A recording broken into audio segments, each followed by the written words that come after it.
우리에게 주시는 말씀은 신약성경 누가복음 24장 13절에서 32절까지의 말씀입니다. 누가복음 24장은 신약성경 139면에 있습니다.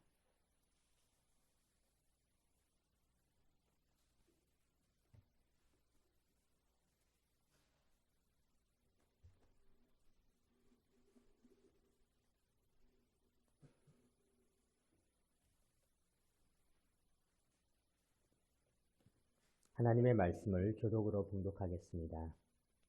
그날에 그들 중 둘이 예루살렘에서 25里되는 엠마오라 하는 마을로 가면서 그들이 서로 이야기하며 문의할 때에 예수께서 가까이 이르러 그들과 동행하시나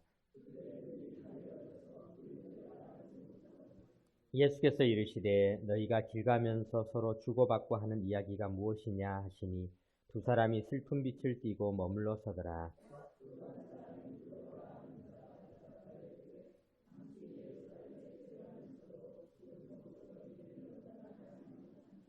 이르시되 무슨 일이냐 이르되 나사렛 예수의 이름이 그는 하나님과 모든 백성 앞에서 말과 일에 능하신 선지자이거늘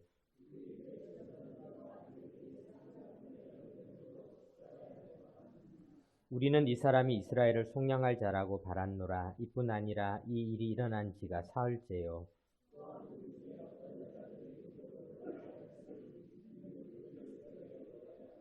그의 시체는 보지 못하고 와서 그가 살아나셨다 하는 천사들의 나타남을 보았다 함이라.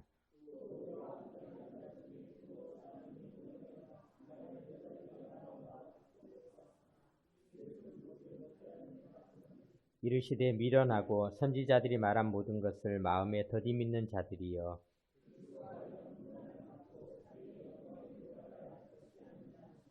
이에 모세와 모든 선지자의 글로 시작하여 모든 성경에 쓴 바 자기에 관한 것을 자세히 설명하시니라.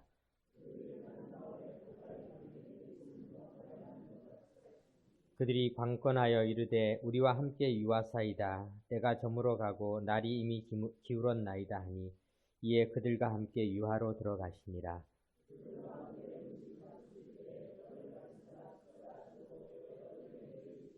그들의 눈이 밝아져 그인 줄 알아보더니 예수는 그들에게 보이지 아니하시는지라.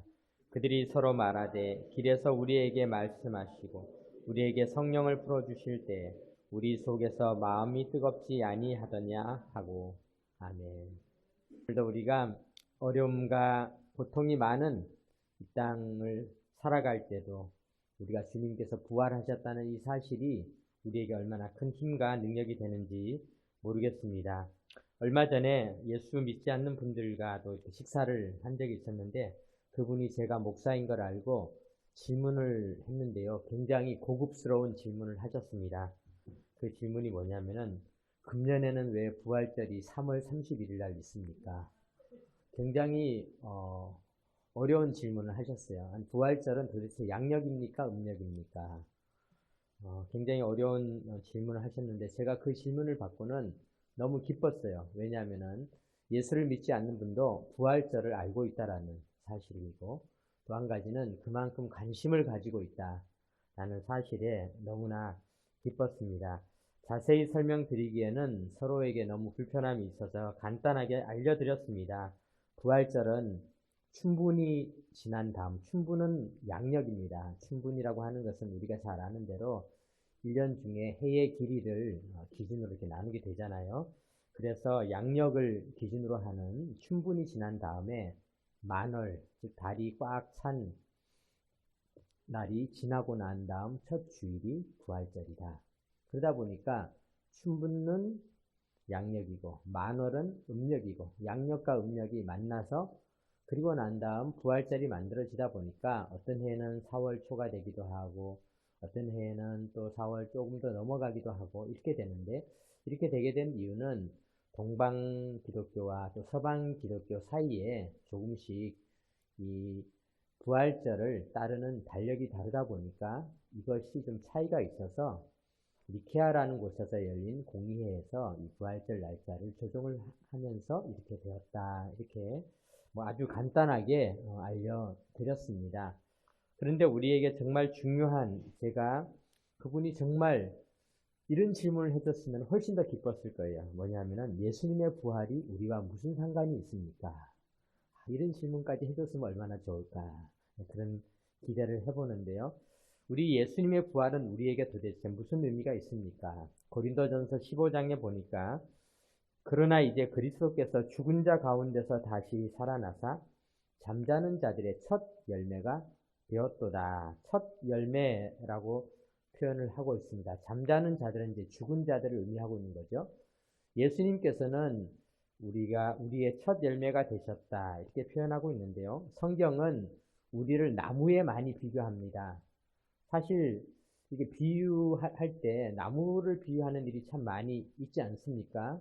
그래도 우리도 열매를 잘 맺어라 이렇게 비유하기도 하는데 성경에서도 우리를 포도나무에 비유하기도 하고 무화과 나무에 비유하기도 하고 이렇게 우리를 나무에 비유하기도 하는데 오늘 우리가 부활절이기도 하지만은 오늘 아침에 또 어떤 분들은 저한테 막 문자를 보낸 거예요. 망우산에 벚꽃이 개나리가 너무 활짝 폈어요. 모두들 나오세요. 뭐 이렇게 보낸 분이 또 있습니다. 그래서 제가 이렇게 문자를 받으면서 이분이 부활절을 잘 의미를 모르는 그런 분이신 것 같은데요. 우리가 이렇게 보면은 지난 주일에 아주 성격이 급한 나무들은 꽃이 피었습니다. 그죠? 지난주에 벚꽃이 핀 나무들을 종종 여러분들이 보셨을 것입니다. 그런데 지난주에 벚꽃이 핀 나무들은 조금 아주 부지런한 벚꽃, 성격이 급한 양지 바른 곳에 있는 벚꽃인데 이 벚꽃이 첫 꽃을 피우고 나면은 잠시 후에 그 꽃에 닿으면 장미꽃이 피거나 아니면은 그곳에 뭐 목련꽃이 피지는 않지 않습니까? 그 나무에서는 무조건 다 벚꽃이 피게 되었습니다. 첫 꽃잎이 벚꽃으로 핀 나무들은 우리가 이제 벚꽃이 계속 피겠구나라는 것을 누구나 다 알고 있습니다. 이것은 예수님께서 우리에게 부활을 알려주실 때도 너무나 적절한 비유였어요. 예수님께서 첫 열매가 되셨다라는 것은 예수님이 부활을 하셨잖아요. 예수님께서는 인류가 되셔서 오셨어요. 사람이 되어서 이 땅에 오셨어요. 그 전에는 그 어느 누구도 사람이 되어서 이 땅에 오지 않으셨어요. 신의 영역과 하나님의 영역은 구분되어져 있었잖아요. 그런데 예수님은 하나님이신데 사람이 되어서 이 땅에 오셔서 처음으로 부활을 하셨어요. 그래서 그것을 첫 열매라고 하는데 그렇게 된다면은 이제는 예수님을 믿는 이후의 모든 사람들도 예수님과 똑같이 부활하게 된다. 벚꽃이 피듯이 다 벚꽃이 피어나게 되는 일이 일어나게 된다. 이것을 고린도전서의 사도 바울이 기록한 것입니다. 그런데 사실 이 사도 바울은 예수님을 지독히 안 믿었던 사람입니다.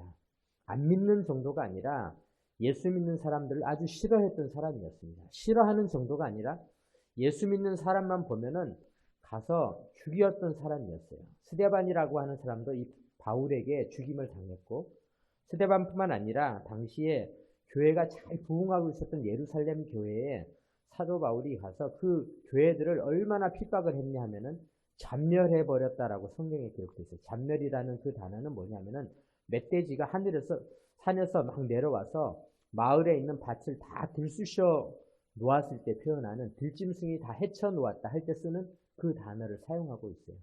교회를 다 짓밟아 버리고 헤집어 버려서 예루살렘 교회는 다 쫓겨나고 도망 다니고 사도들만 남고 다 교회가 다 흩어져 버렸어요. 목사님만 빼고는 다 없어질 만큼 교회를 끔찍하게 박해했던 사람이 바로 사도 바울인데 어떻게 그 사람이 예수님의 부활에 대해서 이렇게 열매에 대한 이런 비유를 가지고 우리에게 알려줄 수 있었을까?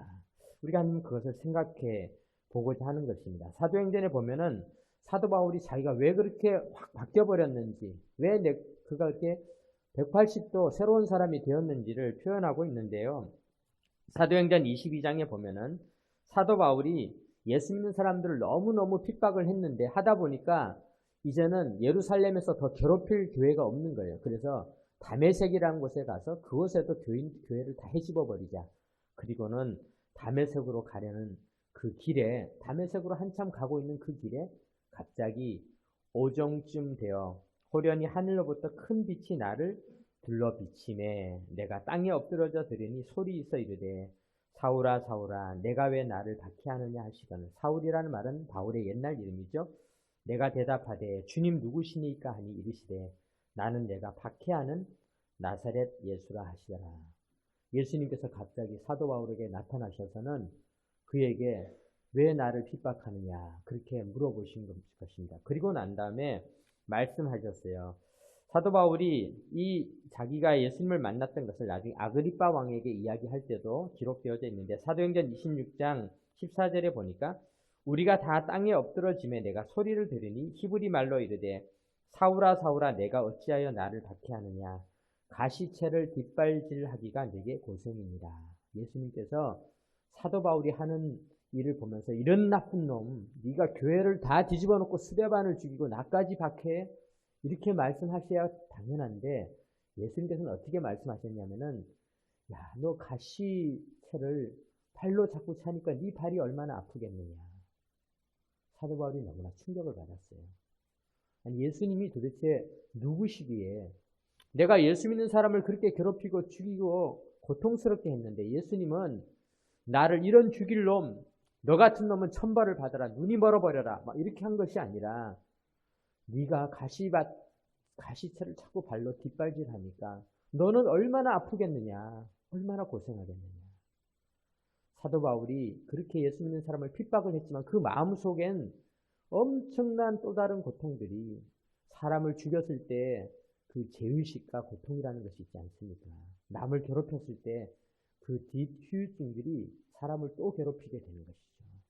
주님은 이상하게도 사도 바울을 그렇게 보셨습니다. 사도 바울은 너무나 충격을 받았어요.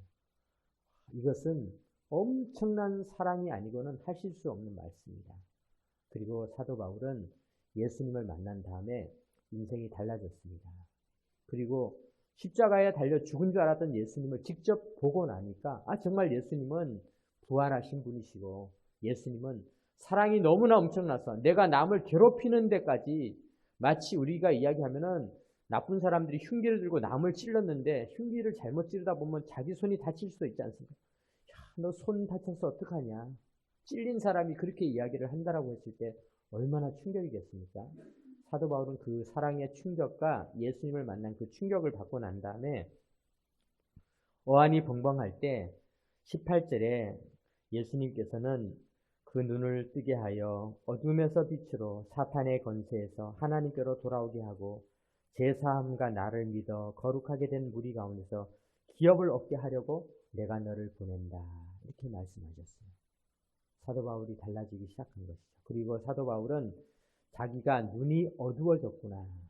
눈이 어두워서 예수님을 알지 못했구나라는 사실을 알게 되었습니다. 그래서 오늘 우리가 이 부활절에 우리의 눈이 밝아져 이런 제목을 가지고 눈이 밝아져라는 제목으로 눈이 어두워졌던 사람들이 떠야 될 부활의 눈, 부활을 볼 수 있는 눈이 어떤 것인가를 우리가 한번 생각해 보도록 하겠습니다. 오늘 본문 좀 길게 읽었습니다. 왜 길게 읽었냐면은 우리가 한 주간 동안 요한복음 책을 이렇게 읽으셨잖아요. 우리가 성경을 읽었는데 사실 성경이 최고의 설교입니다. 설교자의 설교는 마치 아무리 고춧가루가 좋아도 배추가 나쁘면은 아무 소용이 없지 않습니까? 원재료가 좋아야 되는 것이죠. 원재료는 최고입니다. 그런데 오늘 우리가 인생을 살아가면서 성경을 많이 읽는 것, 성경을 그대로 읽는 것이 우리 신앙에 큰 도움이 되기 때문에 우리가 고난주간 한 주간 동안 요한복음을 읽었고 오늘도 우리가 본문을 조금 길게 읽었습니다. 오늘 본문 13절을 한번 보겠습니다. 그날에 그들 중 둘이 예루살렘에서 25리 되는 엠마오라 하는 마을로 가면서 이 모든 된 일을 서로 이야기하더라. 그들이 서로 이야기하여 문의할 때 예수께서 가까이 이르러 그들과 동행하시나 그들의 눈이 가리워져서 그인 줄 알아보지 못하거늘. 여기 오늘에도 보면은 그들의 눈이 가리워져서 부활하신 예수님이 가까이 가고 있는데 알아보기는커녕 알아보지도 못하고 17절 보니까 예수께서 이르시되 너희가 길 가면서 서로 주고받고 하는 이야기가 무엇이냐 하시니 두 사람이 슬픈 빛을 띠고 머물러 서더라. 이렇게 기록하고 있습니다. 오늘 우리가 본문을 보면서 생각해 볼 수 있는 것은요. 오늘 이 두 명의 제자들은 슬픈 빛을 띠면서 서로가 25리 되는 길을 걸어가면서 이야기를 하고 있었습니다. 여러분, 우리가 나누는 이야기는 참 중요합니다. 우리가 어떤 이야기를 하느냐가 우리의 인생을 바꿀 수 있는 것입니다. 그래서 심리학 이론 중에는 이야기 치료라는 것도 있어요. 이야기 치료. 이야기가 그의 인생을 바꾸게 된다. 그런 말이 있을 만큼 우리가 어떤 이야기를 하느냐가 참 중요한데요. 또 미국에서도 그런 실험이 있었죠. 사람들이 여러 명 있는데 한쪽 팀, 이쪽 팀과 이쪽 팀을 이렇게 따로 나눠놓고 이쪽 팀은 가짜로 그 실험에 참여한 사람 한 대여섯 명을 이렇게 집어넣고 이쪽은 안 집어넣고 그 대여섯 명이 들어가서 계속 하품을 하는 겁니다. 그러니까요. 잠시 후에 카메라를 찍어봤는데 깜짝 놀랐어요. 이쪽 사람들은 강의를 잘 듣고 있는데 이쪽 사람들은 전부 거의 다 하품을 하면서 꾸벅꾸벅 조는 사람까지 나타난 거예요. 이것이 영향력이라는 것이 있구나. 하품을 하는 것도 영향을 주고 또 말씀을 듣는 것도 영향력을 주는데 이 슬픔이라고 하는 것도 영향을 많이 주게 되어 있는 것입니다. 오늘 이 두 사람의 이 글로바와 같이 내려가던 이 두 명의 제자는 슬픈 대화를 나누고 있었어요. 그 얼굴이 슬픈 빛을 띠고 있었다. 그 얼굴에 슬픔이 가득 채워져서 이야기를 하고 있었어요. 그래서 그들의 이야기는 너무 슬픈 이야기를 하고 있었던 것입니다.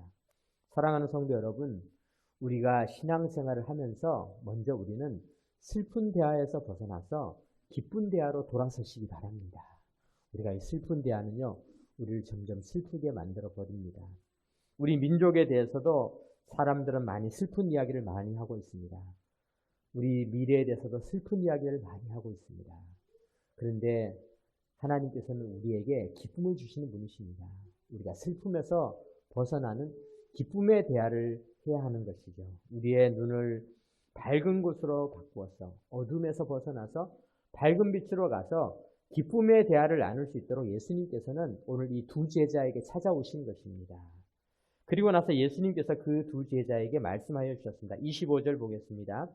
이르시되 미련하고 선지자들이 말한 모든 것을 마음에 더디 믿는 자들이여 그리스도가 이런 고난을 받고 자기의 영광에 들어가야 할 것이 아니냐 하시고 이에 모세와 모든 선지자의 글로 시작하여 모든 성경에 쓴 바 자기에 관한 것을 자세히 설명하시니라.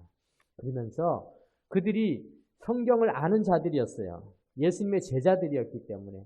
그런데 그들이 슬픈 마음을 가지고 눈이 어두워져서 성경을 보니까 성경 속에서 하나님께서 주신 기쁨과 하나님께서 주신 부활에 대한 이야기를 전혀 알지 못했어요. 고난의 의미를 알지 못했어요. 그래서 그들은 예수님께서 고난을 받은 후에 부활하신다는 사실을 전혀 믿지 못하였던 것입니다. 사랑하는 성도 여러분, 우리는 성경에서 무엇을 발견하게 하십니까? 성경은 우리에게 생명을 주고 있습니다. 이 땅에 많은 사람들은 예수를 안 믿는 사람들이 종종 그런 이야기합니다. 자기도 대학 다닐 때 성경을 읽었다는 것입니다. 그래서 그 결과가 어떠냐 이렇게 물어보면요, 재미가 없었다는 것입니다. 그래서 재미가 없을 수도 있죠. 우리도 뭐 성경 읽을 때 항상 재밌습니까? 가끔 재미가 없을 때도 있죠. 그런데 그것이 중요한 것이 아니라 우리가 성경을 읽을 때 무엇을 발견하느냐가 참 중요하다는 것입니다. 성경을 읽을 때 성경에서 우리는 생명을 발견해야 됩니다. 생명. 성경은 우리에게 생명을 주시고자 하시는 하나님의 사랑이 가득 담겨 있습니다. 성경을 기록하신 분이 하나님이십니다. 하나님께서 물론 이 땅의 사람들의 손을 이용해서 그들의 생각을 이용해서 영감을 주셔서 성경을 기록하게 하셨는데 하나님이 우리에게 성경을 주신 이유는 무엇입니까? 그것은 성경을 통해서 하나님의 사랑을 발견하라고 하는 것입니다. 우리가 만약에 그런 관점으로 성경을 읽기 시작하다 보면요, 성경에서 우리는 하나님이 우리를 얼마나 사랑하셨는지를 발견하게 되는 것입니다. 사랑하는 성도 여러분, 우리가 성경을 볼 때 하나님의 사랑을 꼭 발견하시기 바랍니다. 우리의 눈을 열어서 하나님의 사랑이 그곳에 담겨 있다라는 것을 깨달으시기 바랍니다. 그리고 난 다음 그들이 성경을 통하여서 주시는 하나님의 음성을 듣게 되었지만 여전히 그들은 눈이 어두워졌습니다. 예수님께서는 그들과 대화를 나누다가 시간이 깊어졌습니다. 그리고 나서 저녁이 되어서 밤이 되면은 당시에는 불이 없기 때문에 어느 곳에 머물러 있어야 됩니다. 아니면은 들짐승이 있고 위험하기 때문에 어딘가 머물러야 되는데 그들이 조금 이제는 어디에 들어가서 머뭅시다라고 제안을 해서 그들이 같이 한 곳에 들어가게 되었는데 예수님께서는 그곳에서 떡을 가지사 축사하시고 떼어서 그들에게 주셨을 때 그들의 눈이 밝아지면서 그들이 예수인 것을 드디어 알게 되었습니다. 본문 30절을 한번 보겠습니다. 그들과 함께 음식 잡수실 때 떡을 가지사 축사하시고 떼어 그들에게 주시니 그들의 눈이 밝아져 그인 줄 알아보더니 예수는 그들에게 보이지 아니하시는지라. 그들의 눈이 밝아져 예수님 걸 알아채고 난 다음에서야 예수님께서는 그들에게서 떠나셔서 또 다른 곳으로 가시게 되었다. 이렇게 기록하고 있는 것입니다. 이들은 예수님과 같이 있었으면서도 예수님이 계신 것을 알지 못했습니다. 왜 그랬을까요? 그것이 바로 우리 사람들이 가지고 있는 선입견이라고 하는 것입니다. 중학교 때 그런 일들이 있었어요. 저희가 다닐 때 옛날에는 중학교에 학생들이 바글바글 참 많았죠. 그리고 나름대로의 불문율이 몇 가지가 있었어요. 선생님은 앞문으로 다니고 우리는 뒷문으로 이렇게 다니는 게 불문율이 있었습니다. 그래서 선생님이 어느 날 앞문에 와서 이제 아이들한테 자습을 시켜놓고는 나가셨어요. 그런데 직구준 선생님 한 분이 뒷문으로 몰래 들어와서 딱 들어와 있는데 그때 우리가 한참 장기가 유행이었어요. 어떤 장기였냐면 자석으로 돼서 이렇게 딱 열면은 장기가 딱 있어서 가방에 숨겨가지고 다니기가 아주 좋았고 딱 펼쳐서 장기를 이제 막 두고 아이들이 한참 보고 있는데 선생님도 몰래 와서 뒤에서 훈수를 드는 겁니다. 야, 이렇게 하는 거야. 아니야, 이렇게 하는 게 더 좋아. 선생님이 얘기하는데 애들도 아니야, 이렇게 하는 게 더 좋아. 이러면서 서로 반말을 하면서 한참을 이야기하다가 갑자기 다들 화들짝 놀랐습니다. 왜냐하면은 뒤에서 훈수를 두고 있는 분이 담임 선생님이었는데 아이들은 그것도 모른 채 다른 친구들이 훈수를 두는지 알고 거기서 이렇게 놀라게 된 것이죠. 왜 선생님이 거기 서 있는 모양도 그대로고 말투도 그대로인데 왜 아무도 알아보지 못했을까? 선입견이 있었어요. 왜냐하면은 선생님은 분명히 앞문으로 나가셨다. 선생님은 앞문으로 나가셨다라는 선입견이 그들에게 선생님이 여기 계실 리가 없다라는 확신을 그 마음속에 심어 놓은 거죠. 그래서 아이들은 선생님이 자습하고 공부하라고 하는데 장기판을 꺼내놓고 재밌게 놀고 있는데 거기 끼어 계신 선생님을 전혀 알아보지 못한 채 한참을 선생님이 아이들을 가지고 노시다가 드디어 막대기를 가지고 책상을 땅 치니까 아이들이 그제서야 정신을 번쩍 들어서 공부를 하게 되는 것이죠. 이것이 이제 우리 사람이 가지고 있는 약점입니다. 우리 사람들은 벗어나야 할 약점들이 그런 선입견들이 많이 있습니다. 그것이 뭐냐면 아까도 얘기했던 것처럼 우리 모든 사람들은 다 죽으면 끝이다. 이런 선입견이 있었기 때문에 예수님의 부활을 믿지 못했던 것입니다. 그들은 예수님께서 십자가에 달려 죽으셨기 때문에 이미 다 끝나셨다라는 선입견이 있었기 때문에 예수님께서 그들에게 찾아와서 이야기를 하고 그 슬픈 빛을 거두게 하시고 성경을 풀어주시고 떡을 떼어주실 때 그제서야 한참이 지나서야 예수님임을 알아보게 되었다는 것입니다. 만약에 오늘 우리들이 가지고 있는 선입견들은 어떤 것이 있습니까? 우리는 성경에 있는 많은 내용들을 우리도 선입견 때문에 가로막힌 채 알지 못하고 있는 것은 없습니까? 우리는 성경에 나와 있는 우리 하나님의 사랑과 기적과 우리를 향하신 그 사랑들에 대해서 믿지만은 우리 주님께서 부활하셨다는 사실 역시 우리의 선입견 때문에 사람은 다 죽는 거야.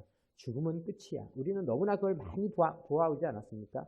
장례식에도 가보고 할아버지 할머니가 돌아가시는 모습을 보신 분들도 있고 또 부모님이 돌아가신 모습을 보신 분들도 있고 이런 것들이 우리의 선입견을 만들어서 부활이라고 하는 것을 믿지 못한 채 살아가고 있습니다. 그런데 우리 주님은 우리를 너무나 사랑하시는 것입니다.